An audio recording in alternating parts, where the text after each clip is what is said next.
Bonjour, c'est Léa, bienvenue dans cette vidéo. Alors aujourd'hui, je vais te dire ce qui est pour moi assez difficile dans la loi de l'attraction, quels sont les éléments sur lesquels j'ai des difficultés et éventuellement ce que je fais pour essayer d'y remédier. Voilà, donc je t'ai déjà fait une vidéo avec les étapes pour mettre en place la loi de l'attraction. Et d'ailleurs, je parle un peu de mon expérience et je dis pourquoi c'est un peu dur, enfin les étapes où j'ai un peu du mal. Bon, tu vas voir que c'est globalement toutes les étapes. N'hésite pas d'ailleurs à aller voir dans cette vidéo-là, je te mets le lien juste au-dessus. Alors moi, ce que j'ai du mal, c'est quand même d'être dans l'abondance. Alors bon, je me sens quand même assez souvent dans l'abondance et je trouve que c'est quand même quelque chose qui vient assez facilement à moi. Mais je trouve néanmoins que des fois, quand on a des difficultés, on est vraiment concentré sur nos problèmes et c'est assez difficile d'y arriver. Donc je sais pas si toi, tu arrives toujours à te sentir dans l'abondance, à te sentir vraiment bien. Moi, c'est vraiment quelque chose qui est un peu dur, que j'ai du mal. En fait, il faut à chaque fois que j'y repense. Donc à chaque fois, je me le note. Et en fait, dès que je vois ça, je me mets à du coup à être sur des pensées d'abondance. Donc pour ça, je te conseille de noter à certains endroits, dans un cahier, et en fait noter des phrases qui font que dès que tu as une baisse de morale, tu vas lire ces phrases. Et quand tu lis la phrase, par exemple, je suis dans l'abondance, paf, tout de suite tu le sens et tu l'expérimentes beaucoup plus. Ou par exemple, tu peux aller écouter la vidéo sur les affirmations que j'ai faites. Voilà, donc ça peut être voilà, écrire ou aller voir une vidéo, tout ça. Mais sur ça, il faut être assez attentif à ce qu'on a comme émotion, à notre fréquence vibratoire. Donc en fait, sans arrêt, il faut être attentif à ça pour vraiment la remonter. Et c'est vrai que des fois, quand on a des problèmes, on est plutôt attentif à nos problèmes, on n'est pas attentif à cette fréquence. Donc c'est vrai que ça, c'est assez compliqué pour moi. Voilà, donc je sais pas si pour toi c'est aussi compliqué. Je trouve aussi ce qui est dur, c'est de garder la motivation. Parce que quand on est au début, on est très motivé, on se dit que ça va arriver, etc. Mais je trouve que sur la durée, c'est assez dur de persévérer, comme je te dis dans la vidéo où je te présentais les différentes étapes. C'est vraiment dur de garder la motivation, donc je trouve qu'il faut vraiment écrire des choses, il faut vraiment pas hésiter à regarder des vidéos motivantes et à vraiment garder la motivation. Et je trouve que éventuellement faire ça en groupe, ça peut être une bonne idée. Donc par exemple partager avec un partenaire, par exemple mettre en place la loi de l'attraction avec un binôme. Donc je sais pas si tu as un ami ou quelqu'un de ta famille qui a envie de mettre en place la loi de l'attraction, mais ça peut être pas mal en fait, éventuellement s'appeler pour du coup être sûr qu'on est vraiment dans la bonne fréquence et que tout va bien et qu'on ne perd pas la motivation et qu'on y croit, etc. Moi je sais ce que j'aimerais bien mettre en place, en fait des stages entre guillemets ou des séminaires sur plusieurs jours et en fait qu'on fasse tous ensemble la loi d'attraction, qu'on la mette ensemble, enfin tout en place, qu'on mette les bons outils parce que voilà, des fois on lit dans un livre mais est-ce qu'on met en place vraiment l'outil dans notre routine? Pas forcément. Et donc du coup ça serait forcément motivant d'être avec un effet de groupe, du coup il y aurait des gens qui se diraient ah oui moi j'y arrive, enfin voilà, il y aurait les résultats de tout le monde et franchement ça serait super motivant. Donc voilà, donc là j'y pense. Mais voilà, si toi éventuellement pour garder ta motivation, tu peux faire ça avec quelqu'un, ça peut être une bonne piste. Moi aussi, j'ai aussi du mal des fois à y croire. Des fois, je me dis, non, non. Enfin bon, là maintenant, j'y crois quand même de plus en plus parce que j'expérimente au fur et à mesure. Mais c'est vrai que d'y croire, c'est vraiment pas évident.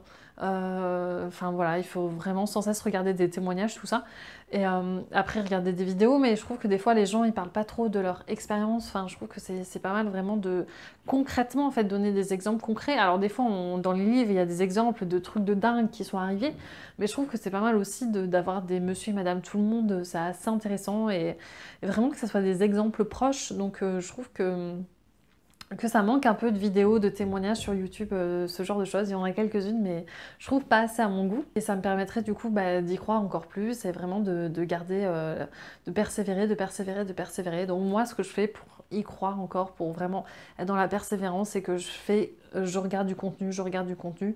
Et en fait, le fait d'avoir du contenu, ça me motive. Donc que ça soit dans les livres, donc ça je te l'ai déjà dit, j'ai quand même lu beaucoup de livres. Si tu regardes mon défi pour attirer mon chez moi, à chaque fois, tu vois que je lis, je lis, je lis, je lis. Donc franchement, j'ai lu plus d'une dizaine de livres sur le sujet et c'est cool parce que ça permet vraiment de garder la pêche.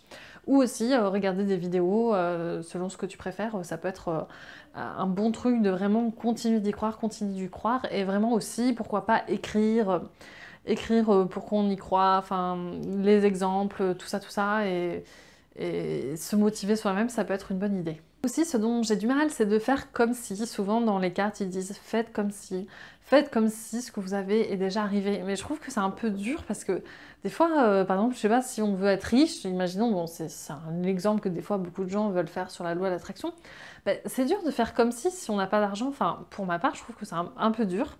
Je trouve que c'est dur. Et puis, des fois, on n'a pas... Pourtant, moi, j'ai assez confiance en moi, mais des fois, on n'a pas assez confiance en soi pour se mettre en avant et dire, par exemple, ben, moi, quand j'ai auto-publié mon livre, ben, j'ai pas assez confiance en moi pour dire, ben voilà, je suis une écrivain. Parce que pour moi, pour être écrivain, il faut être reconnu, enfin il faut être publié, pas forcément auto-publié, tout ça. Et je trouve que c'est dur de faire comme si voilà, on avait du succès, comme si tout fonctionnait. Pour moi, c'est un peu dur, parce que des fois, c'est pas notre cas. Donc pour ça, c'est un peu dur, je trouve, mis à part vraiment visualiser, visualiser, visualiser, visualiser et s'imaginer. Mais après, je trouve que des fois, on peut pas agir dans notre quotidien comme si c'était arrivé parce que il y a un décalage, par exemple. Enfin, on peut juste se sentir, mais pas forcément faire comme si, parce que déjà, on va parler avec les gens ils vont se dire, mais qu'est-ce qu'elle me raconte? On a l'impression qu'elle est riche alors qu'elle est pas riche. Enfin, du coup, ça fait un peu bizarre, on peut pas... Enfin, moi, j'ai un peu du mal avec ça. Donc, pour résumer, les points qui sont, selon moi, assez durs dans la loi de l'attraction, c'est que c'est vraiment dur d'être tout le temps dans l'abondance, tout le temps, tout le temps. C'est dur aussi d'avoir une fréquence énergétique élevée, c'est assez compliqué. C'est dur de garder la motivation, c'est dur de persévérer, c'est assez compliqué. Je trouve que c'est dur d'y croire. C'est dur d'y croire parfois, des fois on a des doutes forcément. Parce que tant qu'on n'a pas assez vu d'exemples de nos yeux vus, je pense que c'est un peu dur d'y croire. Donc c'est pour ça que faire ça à plusieurs, ça peut être ultra motivant et voir les réussites de tout le monde, donc ça c'est super. Et aussi de faire comme si, c'est assez compliqué de faire comme si. Mais justement, des fois, il y a dans les livres, ils parlent par exemple des gens qui ont fait vraiment comme si pendant toute une soirée, donc par exemple comme s'ils étaient acteurs reconnus, ou comme si c'était écrivains reconnus, ou avocats reconnus, ou tout ce qu'ils voulaient en fait, ou comme s'ils avaient leur maison. A priori, ça les a vraiment marqués, et ils ont vraiment expérimenté tous les sentiments, et tout ça, ça a vraiment bien fait que les gens ont réalisé leurs rêves. Donc voilà, donc ça peut être pas mal de mettre en place ce jeu de rôle. Moi je sais que des fois avec mon copain, on sait ce qu'on fait, en fait on fait style qu'on s'interviewe. Dans quelques années, donc par exemple moi il m'interviewe en tant qu'écrivain, comment ça se passe, quelles sont mes idées, quels sont mes projets, enfin voilà, comme si j'étais vraiment une vraie écrivain. Donc ça je sais que des fois ça nous motive de le faire, on aime bien faire comme si. Même si ce n'est pas forcément facile. Voilà, donc c'était la vidéo sur les points sur lesquels je trouve que c'est assez dur de mettre en place la loi de l'attraction. Et puis n'hésite pas à aller voir mon autre vidéo sur les différentes étapes et aussi comment je mets en place concrètement la loi de l'attraction. Voilà, merci à toi, n'hésite pas à t'abonner, à cliquer sur like, à commenter, à vraiment me dire ce que t'en penses et pourquoi pas à partager la vidéo si elle t'a plu. Merci.